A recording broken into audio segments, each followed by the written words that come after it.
Thanks, Brooke. They have found even more weapons, but still no motive. The lead starts right now. Breaking news.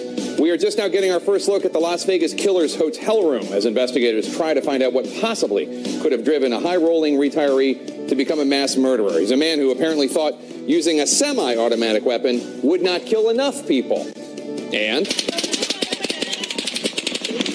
rapid fire. Just how was the Las Vegas killer able to turn a rifle into essentially an automatic weapon? It turns out all he needed was online access and $40. Plus, President Trump goes to Puerto Rico and gives his administration an A+ for its relief efforts.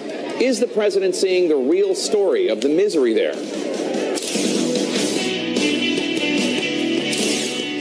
Good afternoon, everyone. Welcome to The Lead. I'm Jake Tapper. We're going to start with the national lead. As you can see there, any minute now, we're expecting to hear from Las Vegas police, who will brief the nation with the latest information about Sunday night's horrific massacre that left 59 dead and more than 500 others injured.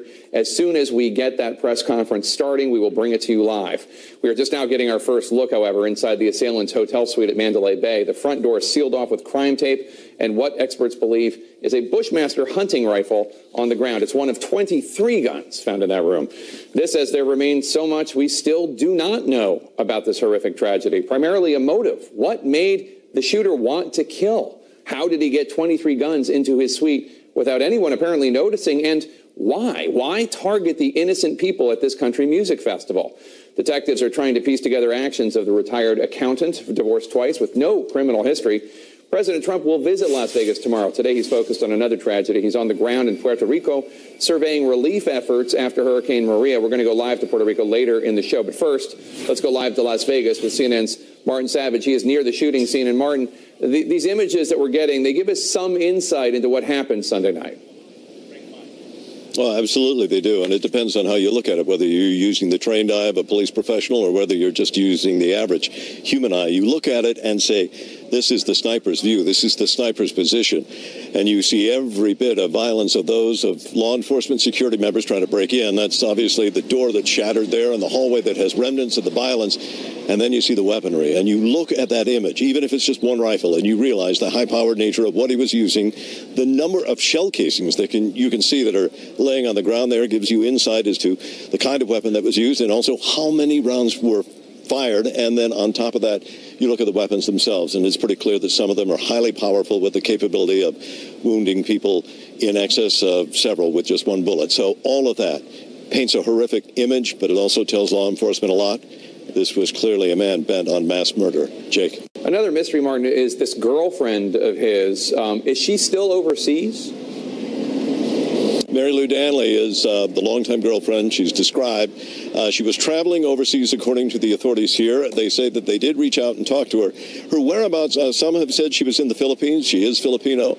Others have said, well, no, she actually was passing through Japan, so maybe she was in transit. Authorities have said, though, she is not considered a suspect. She has been cooperating with them, and they now say that she is on her way back to Nevada. And, Martin, what do we know about this money transfer? The killer apparently sent $100,000 to the Philippines.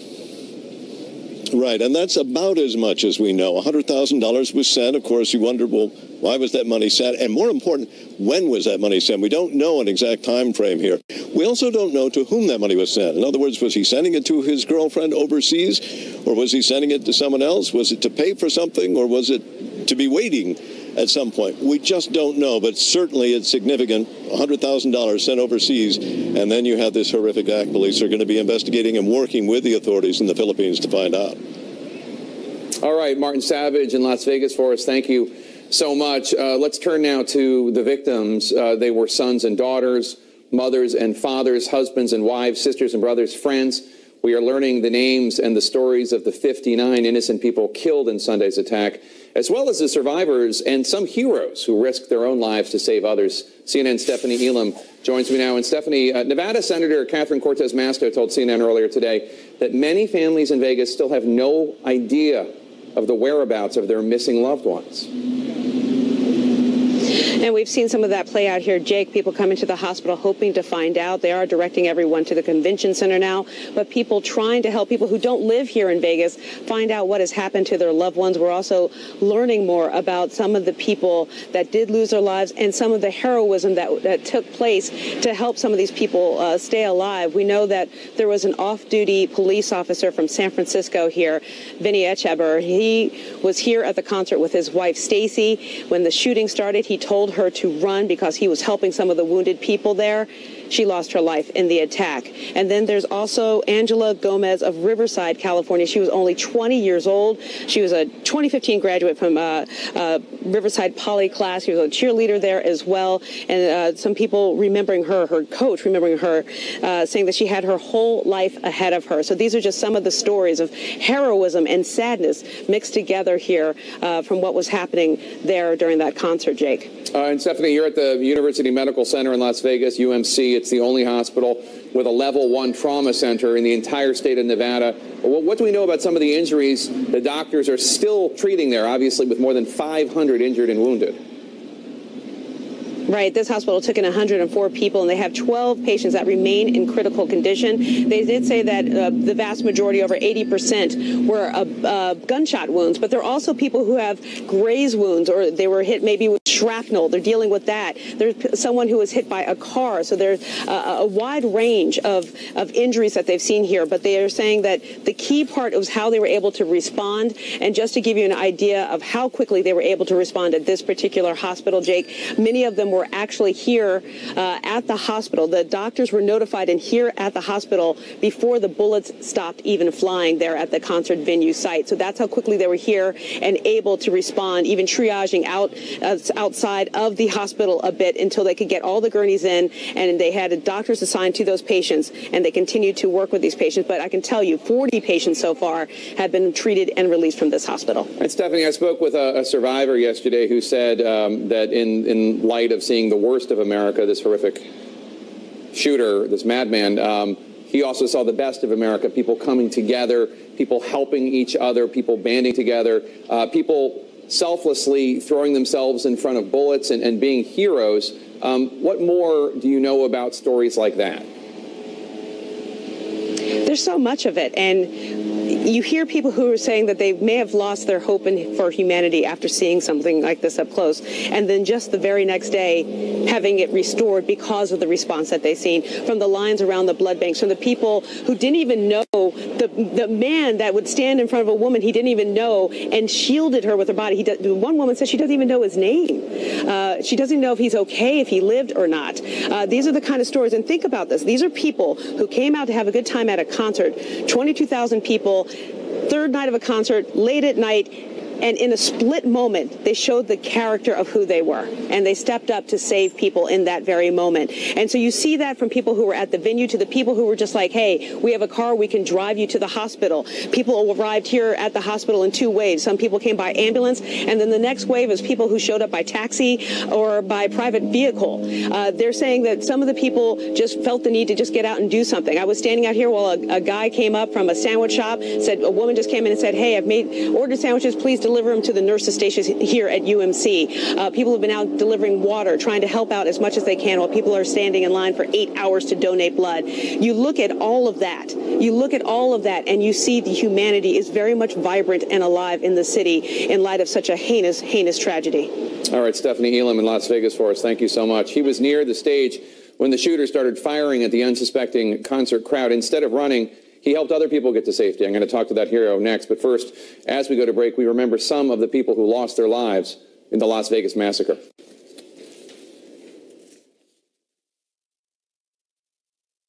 Delicious pasta marinara. But bird's eye. Mara, remission is possible. Welcome back to the lead. In our national lead, we are, of course, waiting for that press conference from the Las Vegas Police Department. We're told it will start any minute now. We will bring that to you when it happens. Of course, it will be about the 59 people who were killed, more than 500 injured and wounded Sunday night in Las Vegas. We still do not know what drove the shooter to kill and wound so many innocent people. In the shadow of this national tragedy, of course, we are also hearing stories about the heroism of everyday folks, from a man who used his own body to protect strangers to an off-duty nurse who ran right into danger to try to save the wounded. Joining me now is one of those heroes. His name is Sean Rawl. He was near the stage when the shooting started. He helped people escape. He joins me now. Sean, thanks so much for joining us. First of all, how are you doing? I'm doing better today. It's been a long couple of days. I'll bet, and it's traumatic to go through something like this. Were you wounded at all during the incident? No, all I have is cuts on my hands from helping people over fences, but no. But of course, there's a huge emotional trauma after surviving something, the worst mass shooting in modern American history. Tell us, Sean, what happened when the first gunshots were fired and what you did. First time I heard the guns fire, I thought it was fireworks. So then the second time I heard a sound, I thought it was a speaker because I was right next to the stage. To the left of the stage, I was there to see my friend DJ Silver for Jason Dean.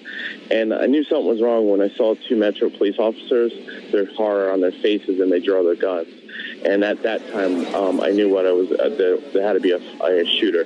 So I ducked down like everybody else at that time, and I decided, I was trapped. We had nowhere to run, so I started bringing people over the barricade, the 5-foot barricade that they put in front of the stage, and I was helping people get over that. And then from there, I was pushing people towards a back gate, towards the left of the stage, because I realized that everybody was going out to the left, the only exit out that was open at the time, but the people were still getting shot at.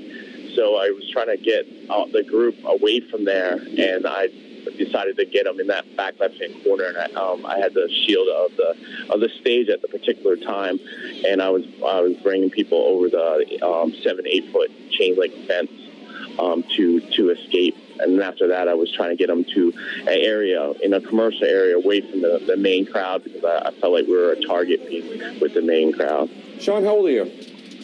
I'm 45. And what in your background, if anything, led you to be one of the people taking command in such a situation and trying to help people, trying to help them get to safety, trying to help them clear a barricade, as opposed to just running for your own life? Once your adrenaline starts going, and I wasn't thinking about myself at the time. I was thinking about, how can I help? Even though I was hearing gunshots go off left and right, and at any time it could have been me, it wasn't going through my head. I mean, I don't have any training, but my instincts took over. How I was raised and where I'm from. It's just something I've done in the past before, and I was fortunate enough to get through that. It is something you've done in the past before, or it's not something you've done in the past before? No, I have done several things in the past. Saved 2 cops' lives from guys wrestling their guns, and so it's not the first time I got involved with something. I'm not the type of person that just stands back and lets things happen. I'm a person that jumps into things. What do you do for a living, Sean? I own a hosting company, a VIP promotional company in Las Vegas, Nevada. So I do service people and make sure they're taken care of. So if you wanted to say some kind of background, that's probably where I got a little bit from it. Well, I don't know that people in hosting companies are naturally heroic necessarily, but certainly in your case. And when did you figure you could stop? When did you think, okay, I've done enough here? There wasn't a time where I felt like I did enough, because at the time we thought there were secondary shooters everywhere. So everywhere we ran for 20 minutes, I mean, we all felt like we were going to die any second. So the only time where I felt relieved once I got them people through a third fence, because there was an opening in a fence and everyone was trying to crowd through the fence. I calmed the people down and said, hey, let's be calm. Let's get all through this together. And then we finally got through this other fence, got away from there, across the apartment complex near the Tropicana, and ran to the airport. At that time, I crossed the road, hailed a cab. When I got in the cab, the taxi driver told me what happened, that there was a shooter in Mandalay Bay shooting at us at the festival. So by the time we got in that taxi cab and away from like the view, that's the first time in 20 minutes where I didn't think I was going to die. So that was the time where I felt like I was relieved. Have you spoken since you helped escort and carry and save these people? Have you spoken with any of them since? Have you talked to any of them? I mean, no, because I mean, it wasn't like we had time to, exchange names or anything. It was a rush to save our lives and help other people get out of there safely. So it was a mad panic. All right, Sean. I've never experienced anything like that in my whole life. It's an honor to talk to you. Thank you so much, and thank you for what you did that day. We're going to go straight to the Las Vegas Police Department press conference right now. We're going to get a briefing from them. Let's listen in. All aware who I am, Sheriff Joe Lombardo, Clark County. There's going to be a little bit different orchestration in this press conference as compared to the rest. What I'm going to do right now, I think it's important that we address the victim issues we are experiencing and the resource issues that we are experiencing. So I'm going to key on that, on the original portion of this, and then subsequently Commissioner Sisolak is going to provide some donation information and acknowledgement, and then after that I will come back to the podium and address the overall investigation, where we stand and where we are going.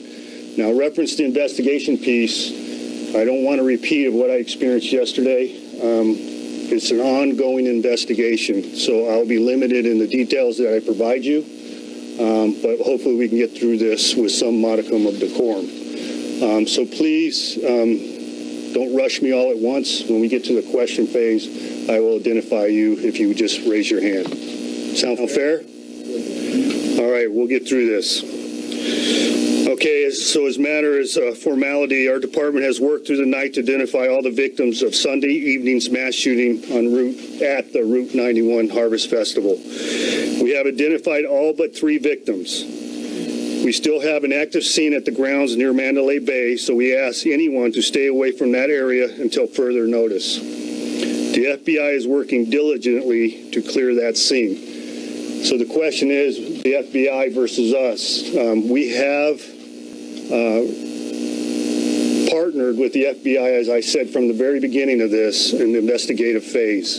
The FBI has brought a large amount of resources out of Washington, D.C. to assist us with that. So the reason why the Harvest Festival is still in continuation of investigation is not only solely related to the removal of the victims, but is also documentation of the scene. So we're using the best practice technology to ensure that we have complete documentation. That's why it's taking a longer period of time associated with this. So we ask for everybody's patience. As far as Las Vegas Boulevard, north and south, we anticipate to be open shortly in the next few hours to benefit with commerce and what we do as a community. All right, the key component here is resources and victim identification. So bear with me. I'm going to try to get through this the best I can. But the important piece is, if you missed a number, we are putting up on lvmpd.com in the next hour the listing of all numbers I shall provide you today, and for people out in the public to contact us if they are lacking this or they don't see this broadcast. Okay, we're asking for anyone who might have information about the shooting in a criminal capacity or is a victim of the shooting to contact us via 311. If you are out of state, if you have left since the shooting and you have discovered you feel that you have become a victim, or you realize you have an injury associated to it, we're still asking you to contact us, but the out-of-state number will be 702-828-3111. Additionally, if you are local and you have the ability to respond to a local substation, a working police substation, locals are familiar with, you have the ability to file a report at that location. Now, the family reunification. All that is occurring at the Family Resource Center at the Convention Center located at 3150 Paradise Road. You can go there to file a missing person report. You can go there to have contact with the coroner's office. You can go there to get answers to your questions as far as family reunification. The phone number, if you have left the area, is 1-866-535-5654. Now, we went through a little short process here recently where that number was down. We provided a separate number, but we will go back to that original number because we have the technical aspects of that fixed. So I want to be very clear on the difference. If you are reporting a crime or you feel you are a victim of a crime, 311 is your outlet or a local police substation. If you are looking for victim information or family reunification, the Family Resource Center on Paradise Road is your point of contact. Now, personal property. We were getting several questions throughout yesterday and continuing today on people attempting to recover their personal property from the Route 91 scene. We are working out the details of that. We're in the planning phase of that, and we will have an answer for that in the next couple hours. So lvmpd.com will provide an answer to that probably before we have another press conference. But we are working diligently to get individuals who left personal property at the scene back to them as soon as possible. I anticipate it will not take place at the Route 91 location, but I do not want to give you furtherance of clarification at this point. So you will be provided that. The other issue is donations. As you can imagine, in any critical incident, the outpouring of support from private citizens, corporations, and everybody else associated with concern for the victims is overwhelming. And we appreciate that. But it comes a point where we can't manage it. Now, the Red Cross is unable to manage it. We are unable to manage it at the substations. So if it's hard goods, such as water or canned goods or stuff that will not become perishable, 3 Square and Catholic Charities is accepting those donations. So we're asking you to provide that information to your listening public and to accept donations at that point. So the areas of, and let me give you the addresses for those. So Catholic Charities is obviously at 1501 Las Vegas Boulevard North, and 3 Square is located at 4190 North Pecos Road. At this point, I will acquiesce to Commissioner Sisolak, and he will give you an update on the donation phase of this as far as victim satisfaction, and then I will return and we will conduct a Q&A associated with the investigation. Commissioner? Thank you, Sheriff, and we appreciate you all being here today to give you a bit of an update on where we stand. The fund that the Sheriff and I set up yesterday has now surpassed 53,000 individual donations. It's in excess of $3.7 million as we speak. I want to bring especially, we need a lot more resources. We're going to need a lot more money. We've got individuals that are going to need future surgeries and help and so forth moving forward. I want to acknowledge a few special individuals not included in that total of $3.7 million. Last night, a private citizen called both the Sheriff and I and contributed $500,000 to the fund. That is not included in that total. This morning, Wayne and Kathleen Newton called me, and they have donated $100,000. That is not included in that total. For those who want to contribute and don't want to do it on GoFundMe, you can make a check to Las Vegas Victims Fund and mail it either to the county office, to my office, or to the sheriff's office. But I just got off the phone with Jim Murrin from MGM International, and the sheriff and I both spoke to Jim, and obviously they have stepped up in an enormous manner with this community and everything that they continue to do. And on behalf of MGM and their over 50,000 employees, they have contributed $3 million to this fund. So We appreciate everyone's support, the donations from $5 to now $3 million. And there's a lot of need, and we are going to do everything we possibly can to raise money for each of these individuals. So we appreciate you continuing to encourage folks, your viewers and readers, to support the campaign. It's Las Vegas Victims, either on GoFundMe, or you can make a check to Las Vegas Victims Fund. Thank you all very much. Thank you, Sheriff. Do you mind providing them a timeline on possible distribution?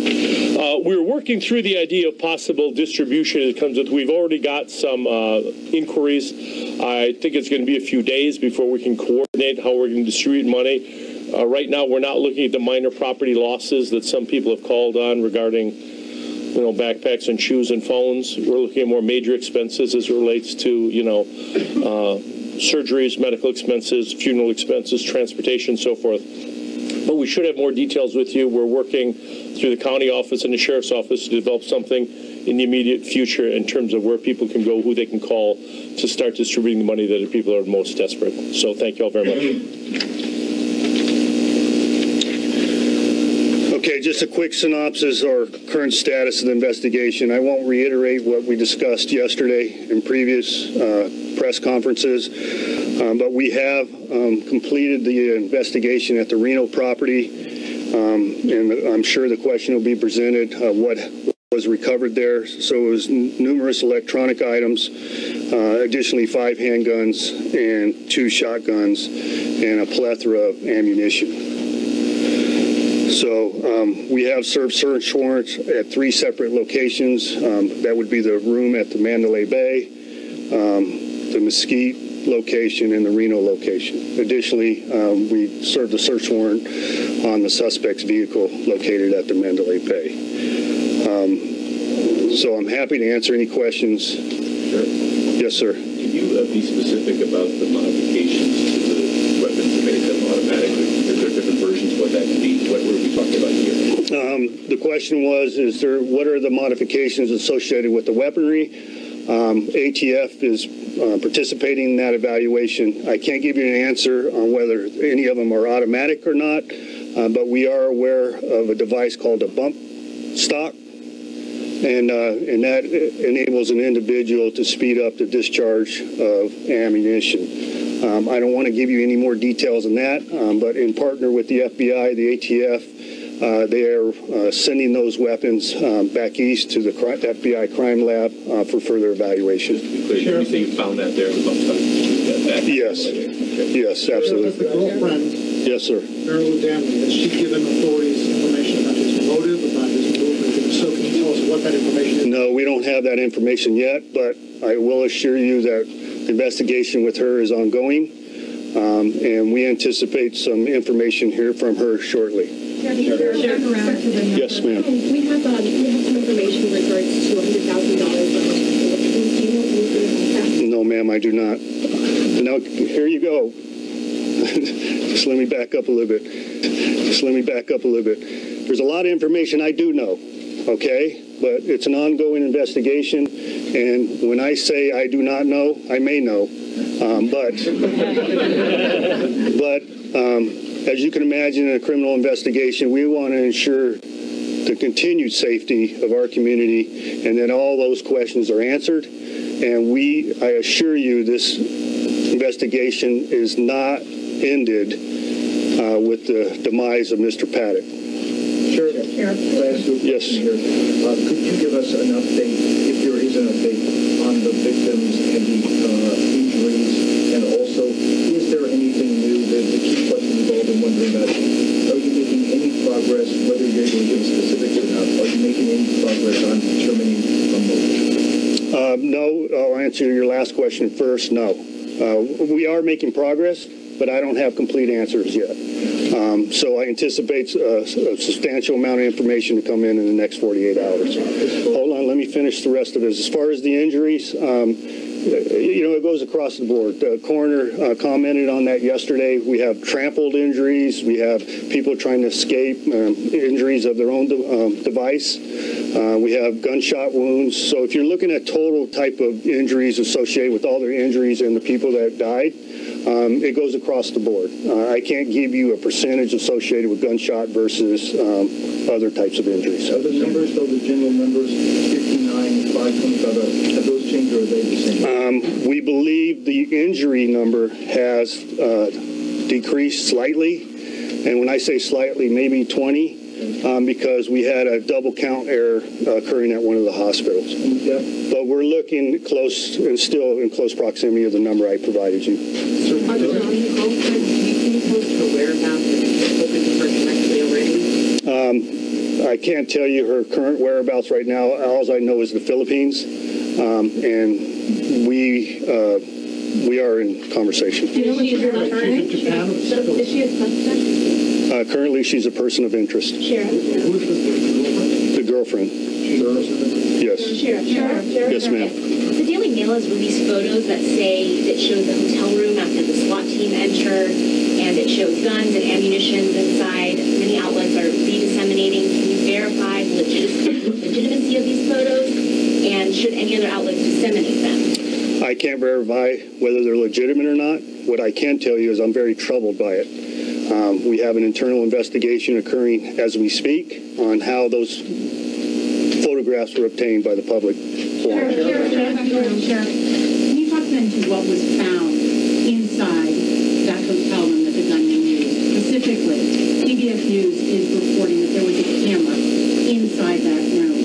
Was the gunman recording? Was the gunman transmitting that video anywhere else? I'm not aware of any transmission, but there was cameras. There was cameras located outside of the room and inside of the room, along with the firearms. And he had set up how many cameras? I don't know what the specific numbers do, Aaron. Well, I anticipate he was looking for anybody coming to take him into custody. So essentially, you have a recording of him carrying out this carnage? No, that's not essentially what I'm saying. That is being evaluated.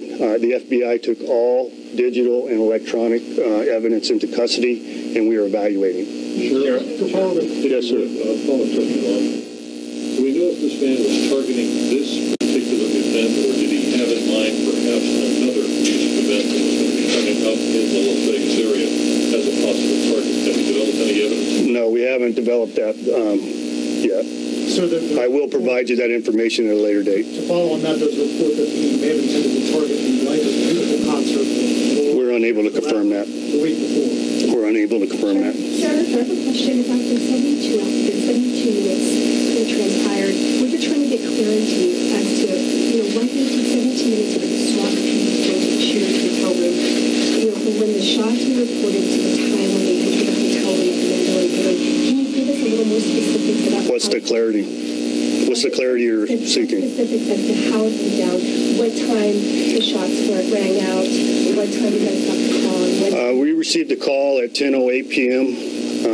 The best of our estimates and video review, he continued to fire at a progressive successive rate for approximately 9 minutes. As you can see by any video you see in the public space, it was hard to determine where they were coming from. Once it was evaluated, it was coming from the Mandalay Bay. As you can imagine how hard it would be to pinpoint the room from the outside.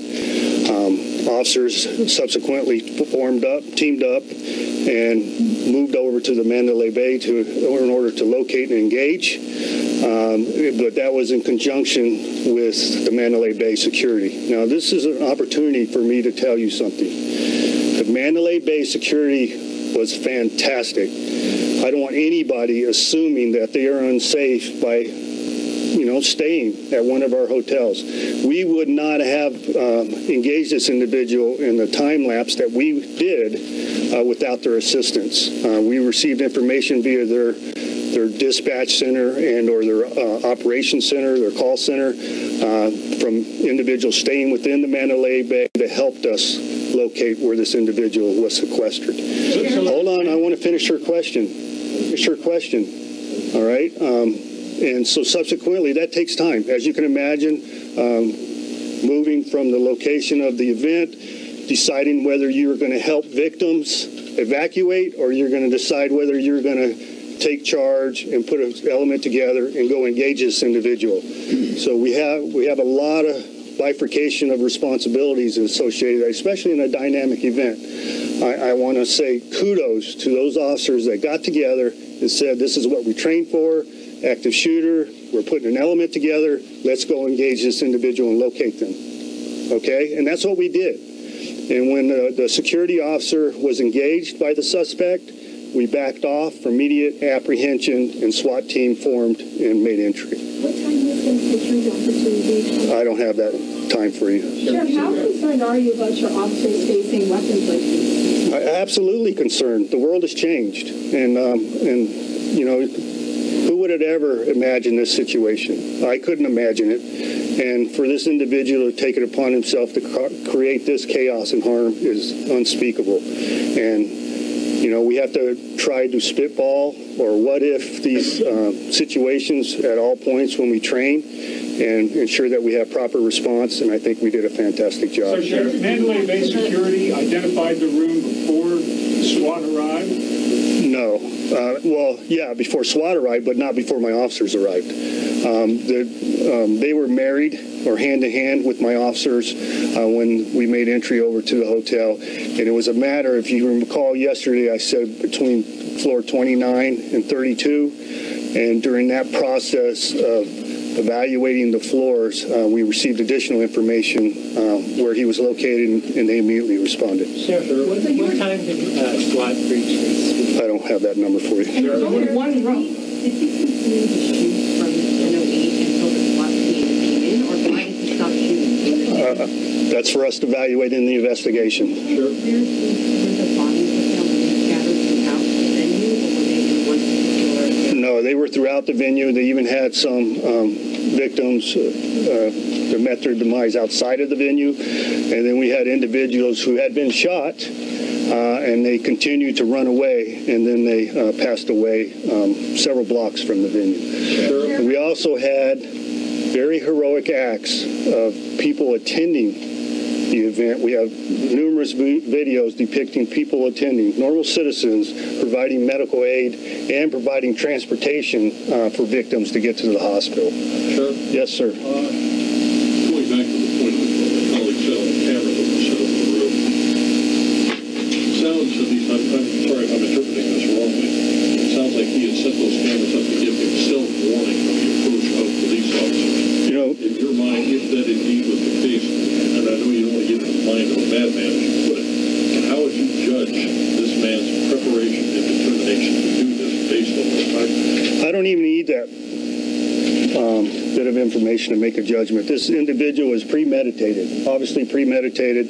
The fact that he had the type of weaponry and amount of weaponry in that room, it was pre-planned extensively, and I'm pretty sure he evaluated everything that he did in his actions, which is troublesome. I was hoping, you know, I pray that in these situations that a citizen, because we can't be at all places at all times, that a citizen sees something, says something, and we act on that. Quite often what we experience in our line of work, a citizen thinks it's trivial, and they say, no, I don't want to bother the police. We ask you to bother the police, because those individuals, especially housekeeping type individuals, or any cab drivers, anybody in the public space that can assist us, we ask them to comply. Do you believe his girlfriend had any knowledge? Okay, let me ask back here, Ricardo. Police or security guards fire any shots anytime during the encounter?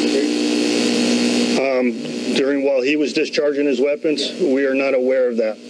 No security guard or police other than the encounter at the room. And can you expand on what went right? I know you practiced from scenarios like this, maybe not exactly this scenario. Can you expand on what went right?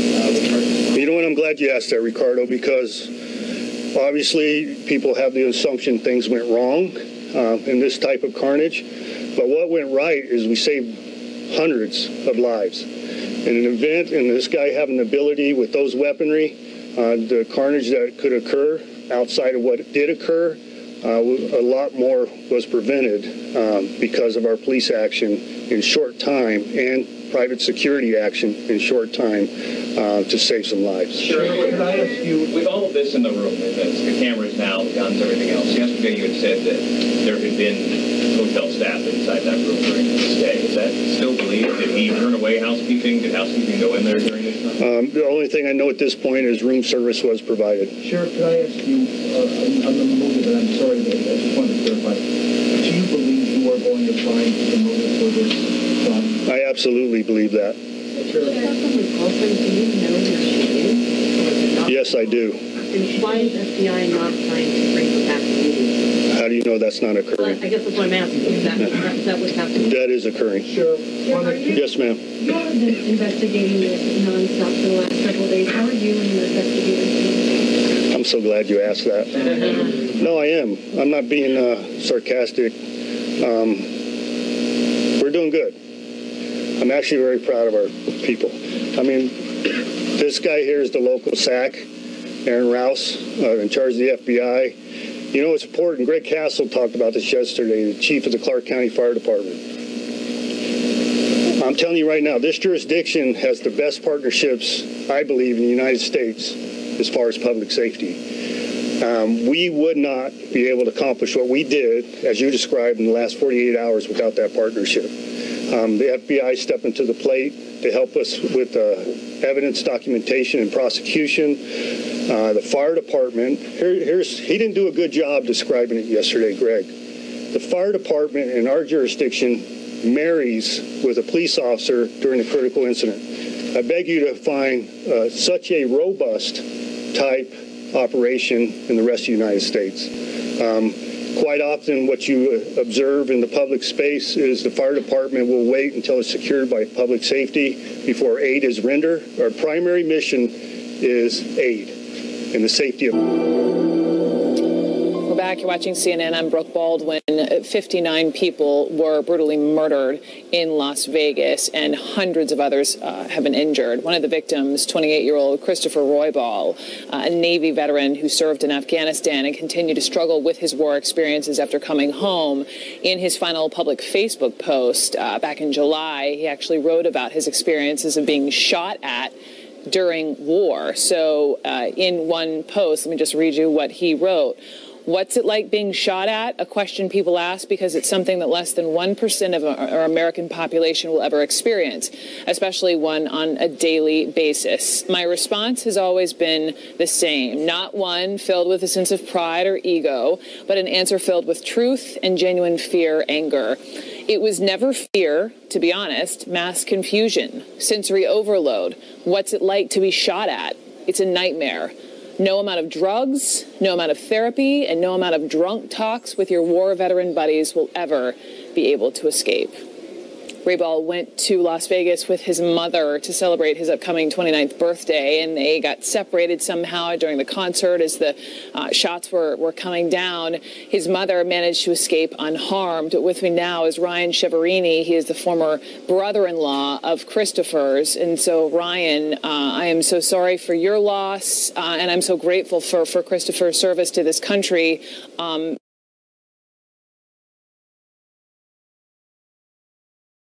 Understand you actually lost another friend as well, so we'll get into all of this. But first, you know, I find it so tragic that he saw some of the fiercest fighting in Afghanistan, and yet it is on U.S. soil at a country music festival where he loses his life. Yeah, you know, Brooke, it's painfully ironic that he signed up to defend this country. He knew what he was getting into by defending this country, defending Americans in a war zone with military weapons that he should never have access to. And, you know, when you were reading his Facebook post, it's just chilling for me because I can hear him speaking those words, and he was so proud to defend this country. And he was involved in a lot of heavy firefights in Afghanistan, and he tried to work through that PTSD when he got home. And he was doing well in his work. He was promoted. He recently moved to Colorado Springs to kind of try to, you know, get his life in order. And it's just so surreal right now. My phone was ringing off the hook, and I missed a lot of phone calls yesterday from my sister-in-law. And, you know, you look at your phone, you got these missed calls, and then you have a text that says, call me. And the first thing I did was turned on the news because my gut just told me something awful had happened. And I called my sister-in-law, and she answered the phone, and she told me that one of our good friends was shot in the head, and she was dead, and that Chris was shot in the chest, and he was missing. And so we didn't know all day whether or not he was in a hospital and just unable to contact us. With Chris, I would just love to hear a little bit more about him. I mean, the fact that he went to Las Vegas with his mom to celebrate his upcoming, 29th birthday, I think is just so sweet. Just tell me more about him.